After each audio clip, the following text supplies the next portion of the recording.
Hi, we're live from M5. I'm Kaelyn, and I'm here with Mr. Pappas, and today we're going to be talking about senioritis.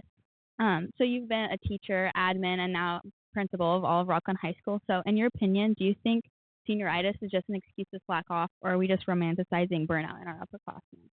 Yeah, Kaelyn, this is a great question, and I appreciate you reaching out to me. So I've had an experience as both a teacher, so I taught for 11 years, and that was really across all grades, mainly sophomores and juniors.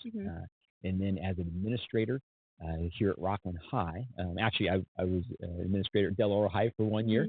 That was my first year as an assistant principal, and I came back here to Rocklin High and spent 8 years as an assistant principal. So specifically with seniors during that time, I had 3 different senior classes that I worked with.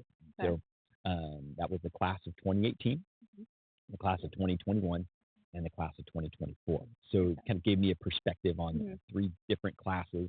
I would say the class of 2021 and 2024, I had the opportunity to work through them basically all the way from for some of the freshman class all the way up to the senior year. The class of 2018 actually knew a large number of those students as I was teaching for a couple of years while they were freshmen and sophomores and came back for their senior year. So, yeah, so there's a perspective. As I've had some chance to think about some things, and I appreciate you asking about some statistics. I didn't get all the data, but I got a little bit of data that was, for me, actually, I'm not going to say super surprising, but I was a little surprised by what the data was showing. Now, as far as senioritis, I think that idea that once you get to your senior year, it's hard to stay focused. It's hard to stay engaged. It's tough to see that through all the way to graduation. I think folks have created that name for what that feeling is, or what that mode of operation is for some of our seniors. And I would say that for some folks, there definitely is something that happens their senior year where it's tough to make it to that finish line. It's almost like I don't know. Have you ever run like a marathon? Yes, I actually have. You have? Oh my goodness. Yeah. Okay. All right. I had no idea. So this is pretty cool. So you run a marathon. Well, okay, run walk with my grandma. I did a marathon in October. But yes. Awesome. So, okay. What marathon was it? It was Auburn. It was like the orange something, like I don't know. It's through like Loomis and the Placer School District, so we signed up through there. But that's awesome. And how long was it? Was it full on like 26? It was a half marathon, but still like running with my grandma was like it was a really cool bonding experience. But okay, that's super cool. All right, so you probably trained for it a little bit. I did, definitely. So I almost think of it as you think of high school as a marathon, right? And I think that there's probably more ways, but I think of like 3 ways to finish, right? Like one way you finish, like you see that finish line, you're running hard, you are 100% all the way through. Then there's the, hey, I got a good pace. I'm just going to keep my pace going, glide right through the finish. Or there's I see the finish line. I know I'm there.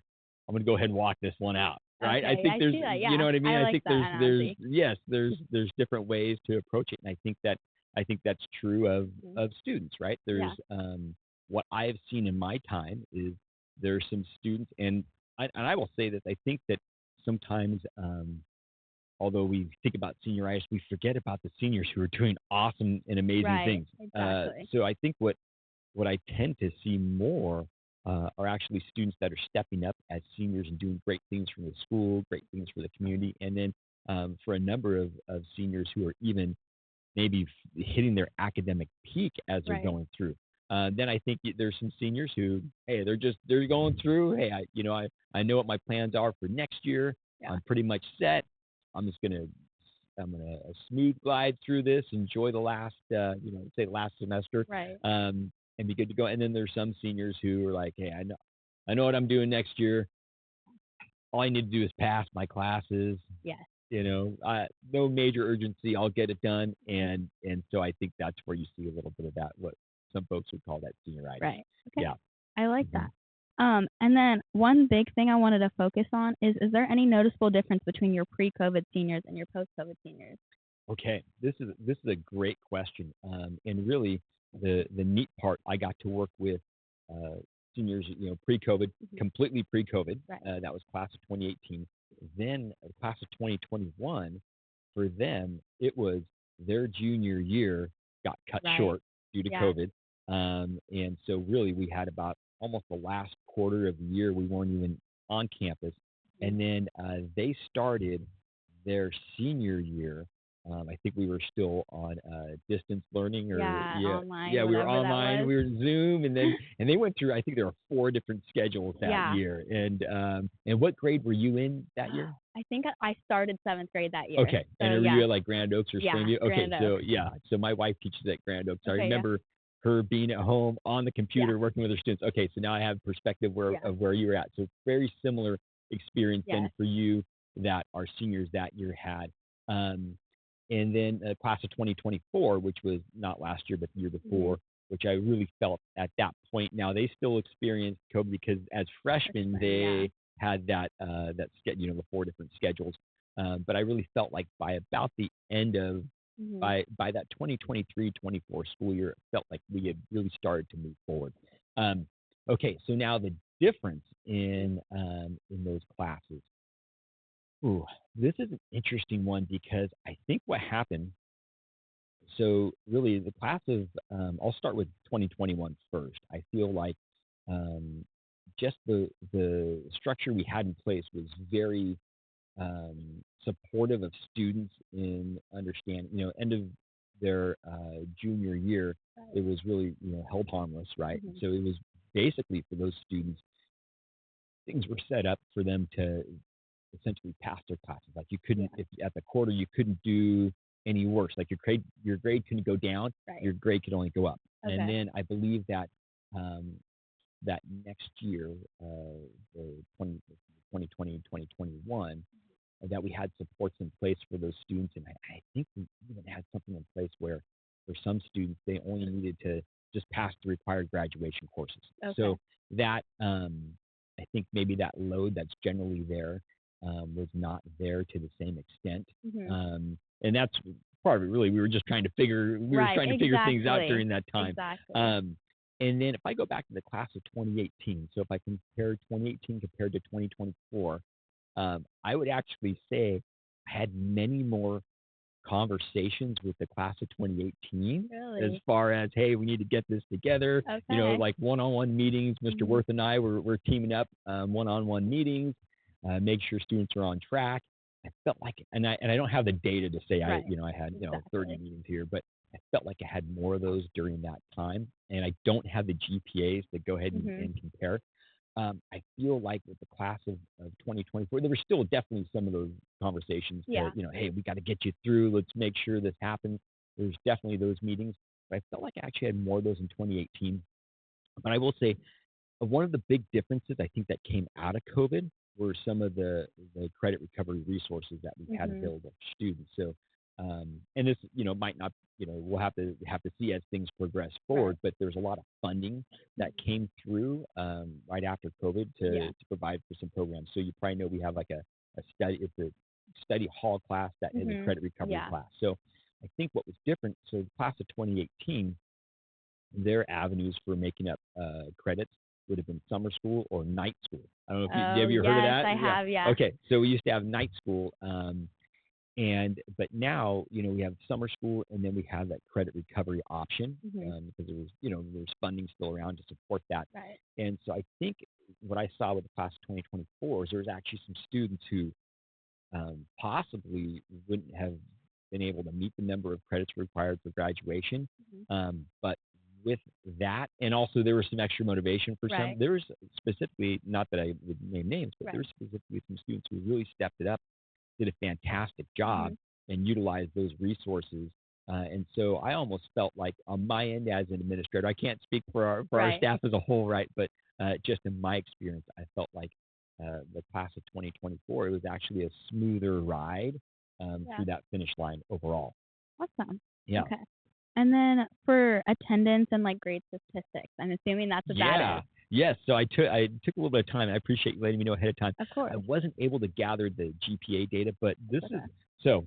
I'll ask you a question if that's okay. Of course. All right. What would you think if you were to compare attendance rates and tardiness, I should say, of seniors as compared to the other classes? What are your initial thoughts? I honestly, coming from my experience, I think last semester I missed 2 days of school, and one was I was out of town, and the other one was a doctor's appointment. And last year, because of the shorter schedules, I'm like, I'm here for 2 hours. Why would I miss it? Uh-huh. Versus last year, so I had zero periods sometimes all the way to end of the day, and I'd be like, I just want to go home and call my it's a long mom. day. Okay. Yeah. Yeah. All right. Interesting. So here's what I was able to dig up. And once again, I'll start with, I know I'm kind of going in the middle here. I'll start with 2021. And obviously that year was different because of the setup of the classes. So the way attendance was taken, obviously the whole first quarter of the year was online. So really, if the student was there on Zoom, their attendance. So I mean, you could be sick, you could still be there on Zoom, right? And then let's see. Then we went to like an every other day. I went to like, I think it was a split. Was it a split day schedule? Yeah, it was like A through B, whatever here. Yeah. So we went through, and then I think we finally finished the year like back as normal. The only maybe variable out there was contact tracing. I don't know if you remember that, where if one student had COVID and they were sitting within 6 feet of another student, even though our desks were 4 feet apart, like it's possible that a student may have to be, hate to use the word quarantine, but that's kind of the really. I've had that happen to me too. They're like, oh, you were sitting next to so and so, you got to go home. I'm like, what? Yeah, and so that was kind of the reality back then. But I can't remember from an attendance perspective. We might have had independent study or some other avenue to support those students further out. But here's what's really interesting. That senior class of 2021, they had, and granted, we're talking small, like 0.5% difference, but they had the highest attendance rate of all grades here at Rocklin High School that year. And this was actually a much higher attendance, I shouldn't say much, but relatively a higher attendance rate than we're used to. But they're a 97.16% attendance. That's really good. Yeah, and just to go through, and I know there's not that huge discrepancy. It's very, so it's hard to say whether one class was really that much different than another class. But freshmen were at 96.99% attendance, sophomores 96.13%, and juniors at 96.6%. So really, you look at that. They're all very similar. You're talking all within essentially within about 1%. But what that told me when I looked at this data was it's not like there's this big discrepancy between seniors and the other classes. Then I looked up some tardiness. Now, once again, you could maybe like, hey, what are some of those other variables out there? Like maybe you look and say, well, seniors, a lot of them don't have class after lunch, right? So it eliminates that possibility of being late after lunch. But really, if we looked at all the tardies, ninth graders, and the other thing to think about is the class sizes are different, not hugely significant. Well, actually, seniors is about 410 students, juniors 507, sophomores 498, and freshmen 484. And as far as tardies, seniors were the lowest that year in 2021 with 432. Juniors 626, sophomores 653, and freshmen 724. So once again, not a huge significant piece of data to say that hey, these seniors had senioritis. Exactly. Or what is perceived as senioritis. So now if we look at you got 2018 and then 2024. So obviously 2018 very pre-COVID, 2024 post-COVID. And really, the average daily attendance there, if we take a look, the seniors were at 95.91%, juniors at 96.04%, sophomores at 95.67%, and freshmen at 96.25%. So not a big difference. Not a big significant difference. If we look at tardies for that same class, 2018. Freshmen had 1,076, sophomores 1,125, juniors 811, and seniors 811. So junior to senior tied. Granted, there's different amounts of students. So, but once again, not like, oh, geez, seniors just coming late to school. Exactly. I mean, it's pretty much right in line, maybe a little bit lower. And then class of 2024, so a couple of years ago. I'll save a little bit of time here, but just say every class was in the 95% range. Seniors at 95.16. So actually, technically, they were the lowest, but by like Half two a tenths percent. of 2/10%. Right. When the juniors were the second lowest there. And as far as tardies, this is interesting. So totally unrelated to COVID, but one of the main differences between 2021 might have been the first year, maybe not, but what happened with schedules between 2018 and 2024? I don't. So we used to be early. We used to start at 7:45, and now we That's start at right. 8:45. Okay, yeah. So really, I should be looking at this tardy data and be like, okay, the tardies would be a lot lower, right? Kids have more time to get to school. Right. So actually, there's The reverse a little bit. it's the reverse. So if we look at the tardies for the 2023-24 school year, freshmen 929, sophomores 1,024, juniors 1,188, and seniors 1,012. So granted, and actually the senior class, this is another interesting one, only had 2 more students than the juniors, and then the sophomores and freshmen are lower. So really, nothing. Nothing crazy. Yeah, nothing crazy, right? So I appreciated just you sending an email to me and me being curious and saying, okay, well, what? Is there a major difference? And so, like I said, I don't have the GPA data right here to look, because maybe there's some significant differences there. But if we're looking at tardiness and really attendance, not a major discrepancy. Yeah, that almost makes you wonder, because I feel like there's such a stigmatism. It's like senior year, you're not going to want to go to school. You're going to slack up on your work. But honestly, from coming from like me and like the people I surround myself with, I feel like honestly, I like enjoy being here. Like I'm like, this is my last few months. Like I'm never going to be a student here again. So like I kind of just want to like soak it up a little bit. That's awesome. But that's great. And then one other question, kind of what I wanted to touch on quick, is can you tell the difference between just a student who's like tired and just like a little unmotivated versus truly burnt out? And I looked it up. The APA dictionary definition of through psychology of burnout is defined as physical, emotional, or mental exhaustion accompanied by decreased motivation, lower performance, and negative attitudes towards oneself and others. Okay. This is a good question.